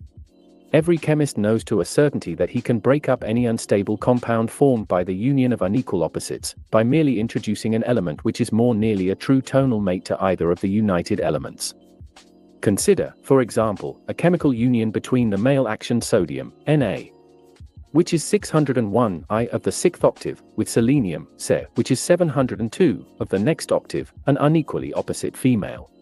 The introduction of iodine, I, 801 of the 8th octave, will cause sodium to leave selenium and combine with iodine to form the more stable compound sodium iodide, Nal. Introduce bromide, Br, 701 of the 7th octave, and sodium will in turn leave iodine to form sodium bromide, Nabra, a still more stable compound. Finally, introduce chlorine, Cl, which is the true mate, 601 of the 6th octave, and sodium will leave the bromine in order to form the very stable compound, sodium chloride, Nasi. No element of any octave whatsoever can displace chlorine from its union with sodium. Chemically, every element is both alkaline and acid, but it is preponderantly one or the other. All male electropositive elements are preponderantly alkaline. All female elements are preponderantly acid. The alkaline male actions, when united with equal and opposite acid female reactions, are neutralized. They become salts. Alkaline male actions united with unequal acid female reactions accentuate the acidity or alkalinity. Hydrogen united with its true mate alionon becomes a neutral salt. Hydrogen and fluorine will unite as an acid. Hydrogen and chlorine will unite as a stronger acid. All acids or alkalis increase in their strength as their resentment of unequal union increases. Likewise, the ability to reproduce decreases as the acidity or alkalinity of such unions increases. Chemical elements in union reproduce by the same process by which all other states of motion reproduce. Of this more will be written when further consideration of causes make the effects of those causes more comprehensible. All male actions are centripetal and all female reactions are centrifugal. Variance of centripetal or centrifugal force is variation of potential. Union and reproduction are always governed by sex periodicity in electromagnetic charge, the order of which will be written down and charted. Consider, for example, the reproduction of the sound of the human voice echoing in the hills. Sound, like all other forms of energy, is an accumulated potential. Release this high potential and it immediately expands. Expansion is radiation. Radiation is discharge of accumulated potential. As the sound of the voice, as accumulated potential, radiates into the silence of higher octaves of lower potential, and impacts against the closely integrated high potential of the cliff side, the degenerative discharge is reversed and becomes generative charge. Expanding lowering potential is reversed to contracting higher potential. In other words, the sex opposites in the radiating sound waves are forced into closer contact by the impact, so that the wave dimensions which originally produced the sound are restored. The counterpart of the sound as cause has been produced as a reproduced effect of that cause. It is not the same sound, it is another sound. It is a reproduced counterpart. A regenerated reincarnation of the state of motion which originally produced the sound. That which is true of regeneration by echo is also true of reproduction by radio or any other similar process. All are but the reversal of radiation into regeneration by impact against the inertial planes of higher potentials. Generation or regeneration is an effect of gravitation. An impact of radiative energy against any lower octave of integration will set up the necessary resistance to the radiative energy to regenerate it into its original form. Chapter 11. Energy transmission. Some old misconceptions must now be corrected by a brief statement of principles, the full explanations of which will be given in their proper order. That light travels, energy is transmitted, electricity is conducted or inducted, and that heat radiates from its source to other localities, are principles which modern science accepts as fundamental facts. These great misconceptions gave rise to the theory that the ether is a quivering, elastic solid existing in space along the undulating waves of which light, heat and all forms of energy can travel from one place to another. It is hereby conceded that all motion is expressed in waves, but those waves are not undulating. Energy cannot travel along waves because entire waves do not form in sequence. In other words, one whole wave is not completed before another begins. Waves are but effects which evolve as their cause evolves. Waves reproduce themselves part for part in sequence throughout the universe. Energy, therefore, cannot travel along waves which are not undulating but are reproducing themselves part for part. It cannot leap across waves which are lacking in troughs and crests. Light does not travel. It reproduces itself. The light and heat which appear to come from the star or the sun has never left the star or the sun. That which man sees as light and feels as heat is the reproduced counterpart of the light and of the heat which is its cause. The cause remains in the restricted area of the state of motion where it began its existence as an appearance, until it expands into disappearance. That which man sees as a star is not a vision, a picture, an image or a reflection of the star. It is the exact reproduced chemical counterpart of the star integrated as light within the observer. That which is true of the star is true of the image of the mountain, or the brook or the meadow violet. No idea of mind is seen at a distance. The state of motion which represents the idea is reproduced as light by regenerative impact within the observer. No idea of mind has place or position in time or space. All idea is universal. All generated states of motion degenerate by expansion. Expanding states of motion regenerate by impact against the inertial planes of higher potential. Man has a higher potential than his surrounding atmosphere. Any object seen by man is a generated potential which is higher than the expanded potential which intervenes between the object and the observer. The higher potential of the object discharges into the lower surrounding potential as the reproduced expanded counterpart of its particular state of motion, and recharges within the observer. This reproducing expanding counterpart impacts against the inertial plane of equal pressures which exists somewhere between the object and the observer. This impact causes a reversal of the process of reproduction of an expanding counterpart into reproduction of a contracting counterpart. The expansion of a state of motion is degeneration. The recontraction of expanding states of motion is regeneration. The law of reproducing idea is the principle of universality. All that is of everything else that is. The principle of reproduction is the principle of energy transmission. Energy transmission is conductive and inductive. Conduction is the lowering of high potential toward inertia. Induction is the raising of a low potential away from inertia. The electronegative, dissipative, reaction impulse of energy transmission is conduction. The electropositive, generative, action impulse of energy transmission is induction. Conductive energy resists the completion of the wave. Inductive energy ever leaps ahead in its eagerness to complete the wave. Conductive energy ever pulls toward inertia through the harmonic of the wave. Inductive energy ever pulls toward the overtones of the waves, which are the points of maximum opposition. A state of equilibrium is the state of inertia which exists where pressures of two opposing high potentials of accumulated energy are equalized. Form of idea is a state of potential which is held together as form by the generative law of gravitation until it is torn apart by the radioactive law of radiation. All potential is constantly changing and interchanging.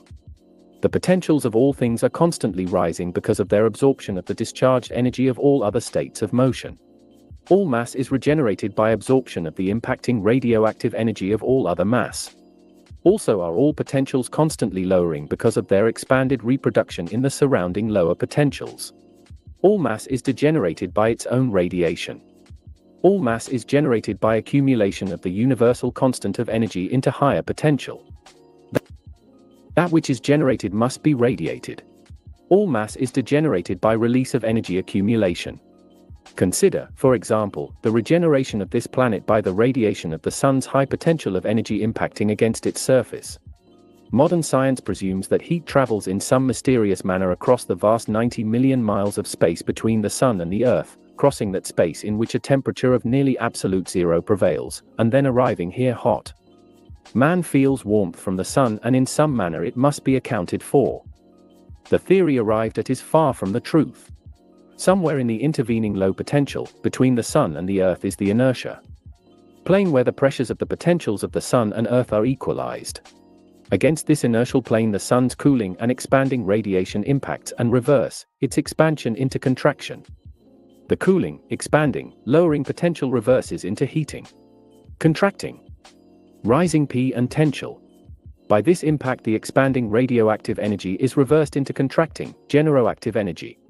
By the impact of the sun's regenerated light emanations against this planet, all disintegrating matter is regenerated.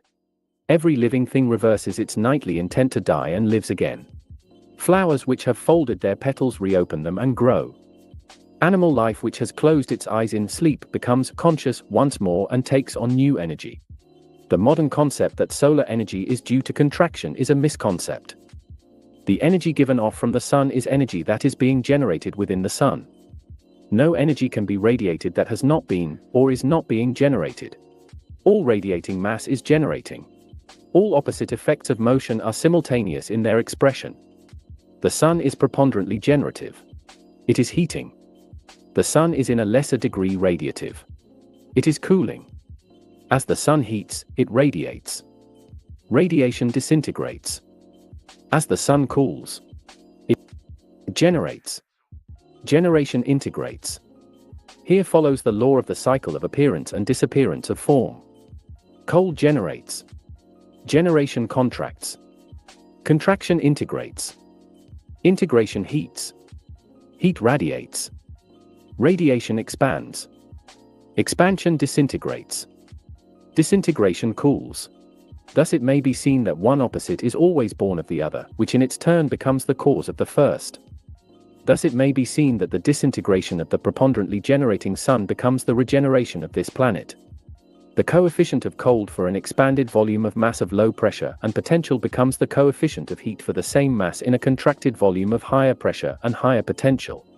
The totals of heat and potential have not changed. They have merely changed their dimensions. Nor has heat traveled. It has been reproduced. Magnetic flow in its magnetic orbit has been interrupted, that is all. The voice impacting against the cliff is an exact analogy. The voice regenerates into sound and the positive charge of the cliff increases because of the impact. The heat from the sun has been disintegrated by radiation into the opposite of heat, which is cold. In radiation, however, the heat energy is not lost. Nothing can be lost.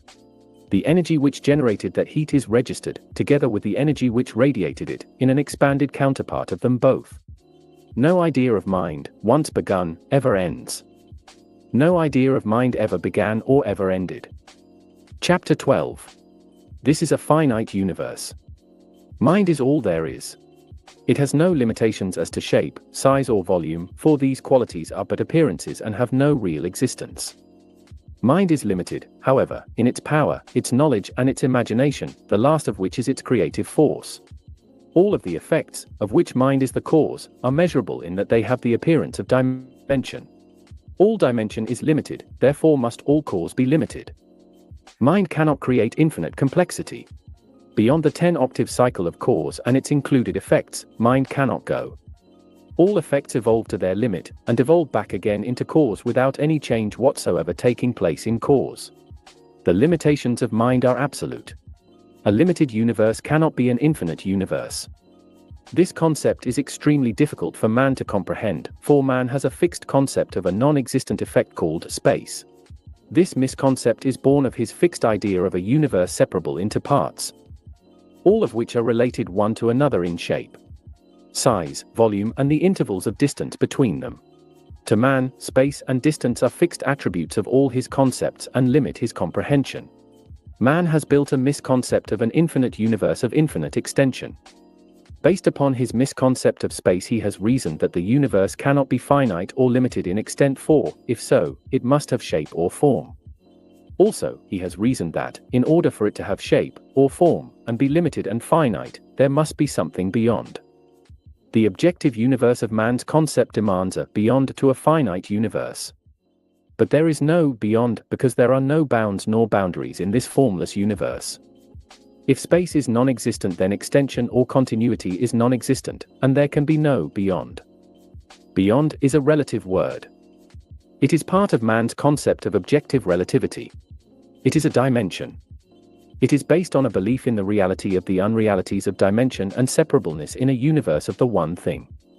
Man's sense of reasoning does not accept the idea of the universe as a finite volume, such as a sphere, hanging in a vacuum, beyond which, to his objective thinking, there must be more empty space. For this reason, he has formulated the belief that a finite universe is inconceivable to the human mind, therefore the universe must be infinite.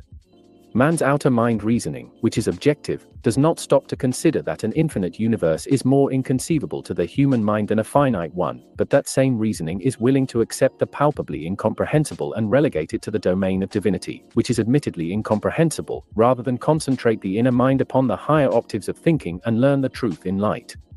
Einstein rightly says that the universe is finite, but wrongly says that it has form. This great thinker declares his belief that the universe is spherical or elliptical. Einstein rightly says that any line of direction in that appearance which man calls space is curved, and that it is presumable that any continuous line in space would curve ultimately back to its point of beginning, therefore the universe must be either spherical or quasi-spherical. This curving, however, is not because the one substance of mind has a finite form or shape, but because all effects of motion are universal, and every effect of motion is an action which must end where it began, in its final reaction. Direction, therefore, can never be in a straight line but must always be curved. The reason why all lines must be curved lines, and also why all curved lines must be spiral in their curvature, will be written down in all exactness in its proper place. It is true that any apparent disturbance in the substance of mind returns unto itself, unto its own exact apparent point of beginning in a sequence of reproduced waves which spell out the appearance of another non-existent effect called time. Man's fixed concept of the reality of time is a drag anchor holding him away from truth. His fixed concept of intervals of time in which one effect of motion in one part of the universe makes its appearance in another part is the result of such purely objective thinking that true concepts cannot replace them as long as this method of thinking persists. There are no parts to mind substance, no place, and no position. Every part is the same part, every place and position the same place and position.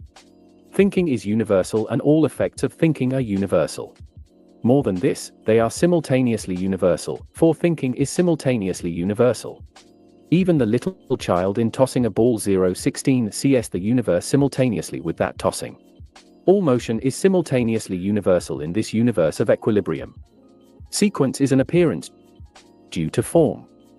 It has no existence in itself, and without form it would not have even the appearance of existence. All form is purely a question of gravitational intensity and therefore has no existence. Time itself is an effect of gravitation, and has no existence. Like heat, it is but an indicator which registers sequence in integration as heat registers resistance to integration. The reproductions and effects of motion and their attendant unrealities do not in any way change the universal substance of mind, the one reality, the one unchanging, indivisible, ultimate substance of all that is. Add to the non-existent appearances, form, space, and time, two others which obsess man's mind, position, and dimension, and the relator can readily perceive that, with these non-existent unrealities firmly fixed in his mind as existent realities, it would be impossible for man to accept the idea of a finite universe. To do so, he would have to imagine a form hanging like a ball in a void, to which there must be an empty inconceivable beyond. Man's outer mind is so accustomed to thinking reality into the unrealities of space, time, motion, form, position and dimension of an objective universe, that it is hard for him to adjust his thinking to a subjective universe in which the unrealities disappear into the reality of light. Man's inner mind thinks in light, freed in its thinking from the illusions of outer mind thinking. Einstein's error is in attaching to the substance of mind the attributes which belong solely to dimension of the substance in its appearance as form. Chapter 13. A dimensionless universe. Dimension is but an appearance, an effect of motion, and is non-existent. A mile between apparent objects is non-existent with the disappearance of the objects. Man's fixed concept of a universe of innumerable objects separated by relative and measurable distances unfits him for thinking of the universe in any but a relative sense. Man must think in light for true comprehension of mind. All men may think in the higher octaves of light when they but comprehend, for with comprehension comes power. To think in light is not a new power being evolved by man like a new sense, it is a power which is already in every atom of man's composition. Man thinks in the low octaves of his own integration, almost unaware that the higher octaves are within him, for the lower octaves are superimposed upon the higher. The higher octaves of incredibly higher speeds are within the lower octaves of high potential but slow speed. Man may shift his thinking from the low speed of his outer mind to the higher speeds of his inner mind at will, even as he can shift the gears of his motor car.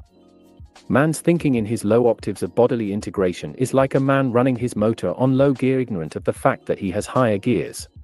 Man's thinking in the higher octaves is like a man who is aware of higher gears in his car and knowingly uses them. Universal mind thinks in light and registers that thinking in light which is integrated into the idea of the thinking, and suspended for a time in the lower octaves of light in the appearance of form. Man's outer mind is an integration of light in the lower octaves of that which he calls matter, and man's outer mind thinks in the dimensions, or illusions, of mind or matter. Matter and mind and light and energy are the same. They are one. They are existent in that they never disappear. They are constant. They are eternal. Dimension of mind, or light, or matter, or energy is but the illusion of the mind substance due solely to more or less sustained motion.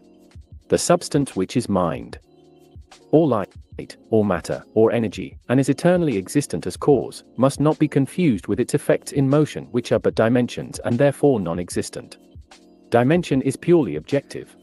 Outer mind thinking is objective thinking. Objective thinking is thinking in dimension. The substance of matter is eternal, but its illusions of dimension, in form, are fleeting. Matter is frozen light, crystallized light of man's own lower octaves of thinking, so, even in outer mind thinking, man thinks in light, but it is meaningless to him. Man's inner mind is light of the high octaves of inspirational, ecstatic thinking. To man's inner vision, light is always light. It never disappears. Inner mind thinking is subjective thinking. Subjective thinking is dimensionless thinking. The inner mind of man knows no darkness. Light knows light, and all that is light. In the high speeds of inner thinking, matter is dimensionless. The universe of mind is a dimensionless universe. The universe of the idea of mind is a universe of dimension. The creating universe is the idea of mind. It is the divine concept of a universe of motion and the apparent separability of the one thing into the appearance of many individual things. Chapter 14. Concerning dimension. The divine concept of a universe of form is the idea of the image-making faculty of mind. The divine concept is but an illusion of divine imagination. Mind thinks the ideas of mind into an illusion of form. Dimension appears when form appears. Form appears as a result of motion generated by the concentrative impulse of thinking. Form disappears as a result of motion radiated by the deconcentrative alternate reactive impulse of thinking. Creation, therefore, is but an illusion due to complex states of motion. All motion is comprehensible. All motion is caused by thinking mind. All motion is controllable by mind. All comprehensible motion is measurable. Measures are dimensions. Dimensions are the intervals which define the relation of one illusion of form to another. Dimension disappears with the disappearance of the illusions it defines. All illusions of form are but varying states of motion locked into the separate states of potential which define those illusions. All states of motion are orderly and periodic. All states of motion, no matter how complex, are reducible to 10 octaves of 7 tones each, plus their midtones and their master tones. All creation falls reducible to about 140 elements which tell the entire complex story of God's thinking, just as all literature is reducible to 26 letters which tell the entire complex story of all of man's thinking. Neither have any existence beyond their ability of expressing, in form, the manifesting idea of creative mind. The elements of matter are all of the same substance in varying states of motion. Gold is not one substance and carbon another, and phosphorus still another. Gold differs from carbon, and silicon differs from copper, only by the relation of their intervals in motion, or the measurement of their separate dimensions which, when aggregated, constitute their separate states of motion. The divine concept is not a universe of motion, but of idea in form. Motion is necessary to produce the form of idea. It is but an attribute of thinking. It is not a principle. Man labors in the bowels of the earth for metals which he can create for himself with ease when he fully comprehends the motion which has assembled the forms of those elements out of the idea of the divine concept. All that is in creation is fashioned into the form of idea by the 10-octave alphabets of thinking mind. Knowledge of the dimensions of each state of motion will give to man the power to produce from the most plentiful of them those which are most rare. That which nature has taken millions of years to produce through orderly interchange of potentials man may produce in a few hours by forced interchange. There is no substance which nature can produce that man cannot also produce, when he knows the dimensions which measure the illusion of form of the substance. Man has control of more energy than is necessary to transmute any one element or any compound into any other element or compound. All that he lacks is the knowledge of dimension in order that he may transmute that state of potential energy locked up in a state of motion called carbon into that other state of motion called gold, and he may have all that he desires at the cost of a very slight effort. The formula for measuring all dimensions of the various elements of matter will herein be written down and charted with all exactness so that man's burden of heavy labor may be lightened. Years will pass before civilization will have adjusted itself thoroughly to the changed conditions which this new knowledge will bring to the world, but from this change a new civilization will spring. These are the dimensions which, when known and measured, will make man master in that he will be able to evolve, or devolve, or transmute, or synthesize the elements at will. The first dimension is length. The second, breadth. The third, thickness. The fourth, duration, or time. The fifth, sex. The sixth, pressures. The seventh, potentials. The eighth, temperature. The ninth, ionization. The 10th, crystallization. The 11th, valence. The 12th, axial rotation. The 13th, orbital revolution. The 14th, mass. The 15th, color. The 16th, plane. The 17th, tone. The 18th, ecliptic. These dimensions are characterized by one outstanding peculiarity common to all of them, an orderly periodicity. Beyond these 18 dimensions, and their inclusions, there are no more measurable intervals of motion.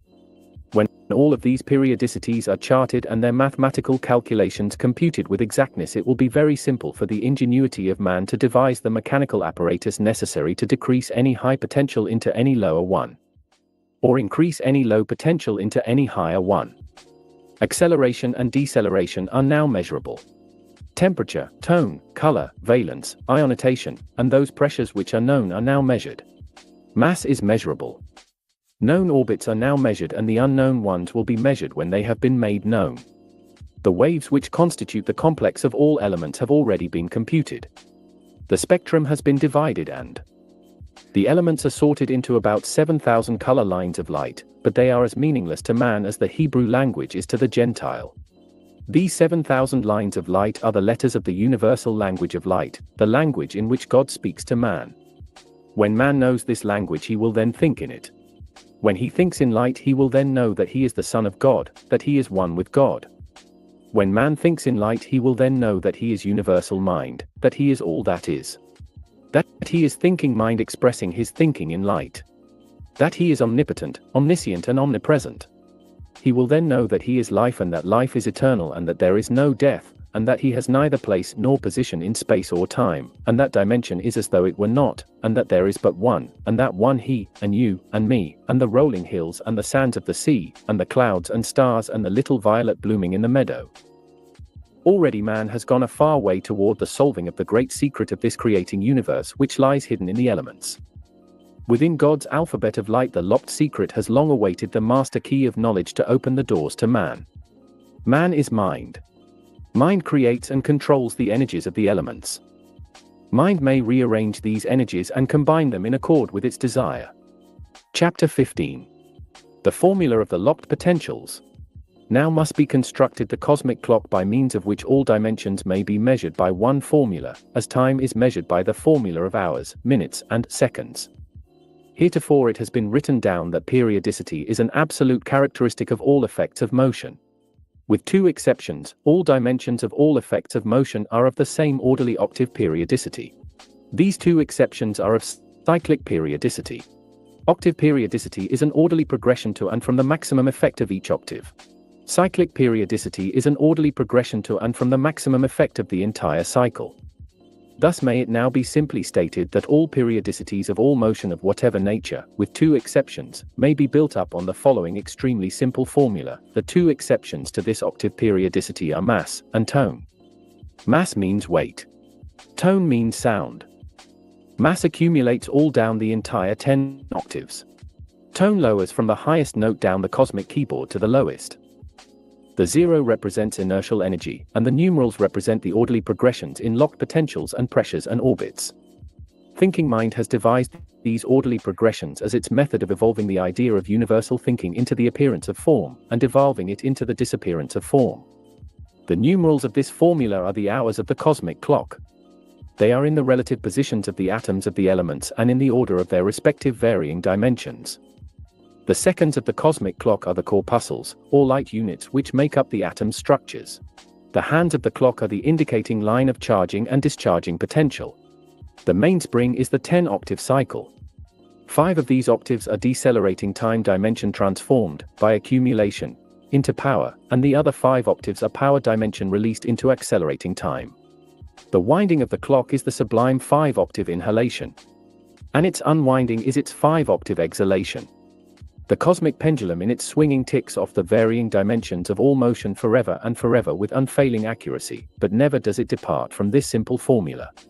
One by one the relator will take up and analyze the 18 dimensions of the effects of motion. Neither temperature, nor valence, nor orbit, nor color, nor ionization, nor electric force, nor magnetic force, nor any effect of chemistry known to man or still to become known, none of these, nor others herein unnamed, excepting mass and tone, can extend beyond this simple formula. It is meet that this simple formula of vast import should have a name so that it may be referred to in proper terminology. The formula of locked potentials shall be the name by which this formula shall be hereafter known. Chapter 16. Universal Oneness. Now must the simplest but the greatest of all laws of the universe be written down. Everything that is of everything else that is. Nothing is of itself alone. All created things are indissolubly united. This is the law of the entire substance of divine mind. This is the law of the souls of things. This is the law of love. It is the law of the oneness of the universe. All that is one.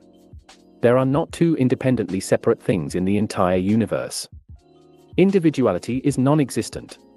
Individuality is but an appearance of separability and divisibility in a universe which is non-separable, and none can say, I alone am I. If one should say, I am I, he must say also to all men and all created things, I am thou, and thou art also I. The oneness of the universe is the sublimely simple one spiritual substance of divine mind. The one substance of mind is a living substance of the one living thinking being of which all things in this universe are a part, and to which they are indissolubly united. Light is that which makes of the one substance a living substance. Light is the life principle of mind. Light is the creating force of the universe. Light is all that is. Light is the living God. God is manifested in light. Light is the Holy Spirit, God, Father, Mother, Nature, Man, the oak, the rolling hills and mountain chains, the pounding sea and the sands of the sea, the babbling brook, the red apple hanging on the tree, the autumn haze, the storm, the stars in the heavens, the blade of grass and the kindly dew in the opening rose. All creating things are dependent upon light to hold them together in the appearance of individually separate things. As light is the substance of all things, and all things are dependent on light, all things are therefore interdependent. All are continuously interchanging by reproduction throughout the universe in continuity. No one created thing has time, nor place, nor position in idea. The idea of all creating things is universal. It is omnipresent as idea throughout the entirety of mind, but the counterpart of idea in all created things is sequential in time and place. The counterpart of idea is the reproduced idea. The reproduced idea is a part of the basic idea. This is a universe of reproduction. Production and reproduction of idea of thinking mind is the sole result of thinking, and the sole reason for thinking. Idea and reproduction of idea are universal in sequence as states of motion are universal in sequence.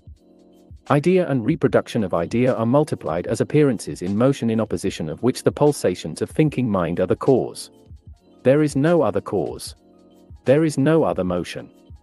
Each idea and each reproduced counterpart of idea has but the appearance of time and place and position from which it does not appear to depart, still is it of all the universe a part. The rose blooming in my garden is of Arcturus a part as it is of you and me. The universe sways to the swaying of the rose in my garden. Every particle of matter in this universe has its own magnetic pole through which it is connected with the magnetic pole of each other particle of matter in the universe and through which each particle is affected by the ever-changing condition of every other particle in the universe. This is a universe of equilibrium in motion, the continuity of which could not be maintained except through the interdependence of all apparently separated units. Everything that is of everything else that is. Nothing is of itself alone. All created things are indissolubly united. All is God and God is all. God is light, light is all. Creation is the sublime idea of the sublime being. The sublime is always simple. With creation simplicity seems to end and complexity to begin. Complexity belongs to creating things. Man's outer mind is a heavy and complex mind. It knows not the sublimity of simplicity. The inner mind of man is attuned to the ecstatic meter of divine thinking. The inner mind of man knows the sublimity of deific simplicity. The inner mind of man knows light. Everything that is of everything else that is. Nothing is of itself alone. The perfume of the rose is part of the rose and it is also a part of man, and of the winds, and of the garden wall. The perfume of the rose is light as the rose is light, and so also is man, and the winds, and the garden wall. All that is light. Nothing is of itself alone. He who knows this greatest of all laws knows love. Love is a realization of the oneness of the universe. Love is the ecstasy of inspired thinking. God's thinking is ecstatic thinking. God is love. Until man knows from within his inner mind this law of the oneness of all things, it has no meaning for him. When man knows this law in his heart, he will have no limitations.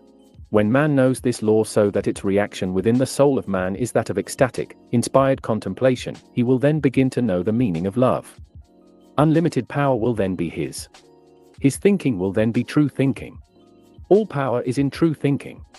Thinking true may be likened unto a violin string sounded by the great master. 10,000 other strings tuned to the same pitch would sing in unison, unplayed upon. 10,000 other strings not so attuned would not know the ecstasy. They would be as though they were not. Inspired thinking is thinking in tune with divinity. Inspired thinking is thinking in exact pitch with the high octaves of divine thinking.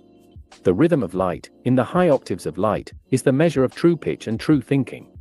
True thinking of the inner mind makes true thinking of the outer mind. The outer mind thinks not in ecstatic measure. As a man thinks in his inner mind, so is he. The inner mind within all men and within all things is divine mind. The inner mind of man is tuned to the higher speeds of ecstatic thinking.